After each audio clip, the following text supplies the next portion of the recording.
我哋大家咧都係想防止骨質疏鬆啊、骨質軟化啊，唔想見到啲細佬哥同埋老人家跌親啊、骨折啊咁樣，係咪啊？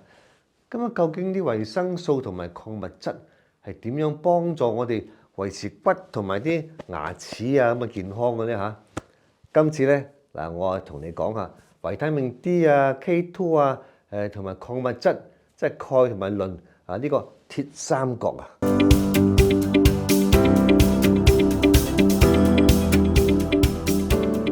骨同埋牙咧係用鈣同埋磷嚟做出嚟嘅噃。嗱，我哋可以咧當佢哋係建築材料，喺食物裏邊攝取呢啲建材，咁啊點樣消化就要喺佢小腸裏邊吸收嘅。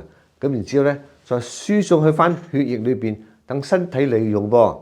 維 D 咧可以話係運輸隊長啊，佢調控呢啲礦物質嘅吸收率，即是話咧食落肚嗰啲奶啊、豆啊、堅果啊、魚啊、肉啊、深綠色嘅菜啊，呢啲食物裏邊嘅鈣同埋磷咧如果冇咗足夠嘅 D， 好大部分就會因為吸收唔到而被白白排出，冇咗。所以 D 同埋礦物質鈣同埋磷係好有默契嘅黃金搭檔。但係你又問啦噃，如果 D 同埋鈣同埋磷送咗入血裏邊啦，啲礦物質去咗邊咧？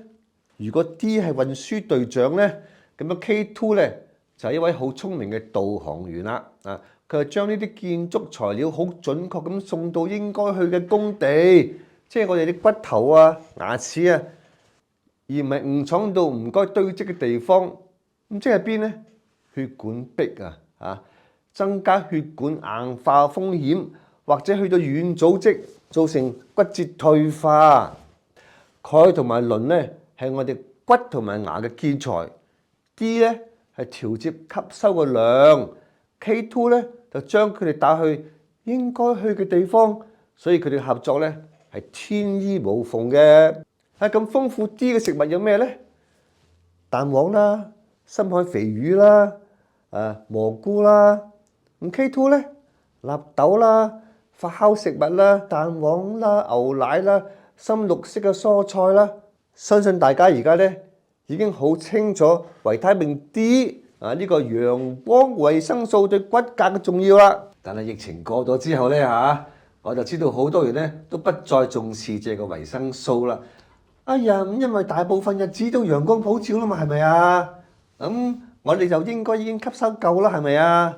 其實咧如果唔係除晒衫去曬10分鐘到半小時嘅太陽唔該除晒衫喎，今日點會足夠咧你曬長咗又怕傷皮膚，做美白都嚟唔切啦，所以就係咁嘅矛盾咯。所以適量嘅補充咧係好值得嘅。我嘅建議咧就係呢個叫做 Teso 嘅 D3佢係德國一個專用全天然材料公司嚟嘅噃。佢嘅 B 集嘅口碑咧都非常之好。呢一款 D3 嘅飲劑咧，包含咗 K2 同埋 A 有晒裏邊啦，有好好嘅協同效應㗎。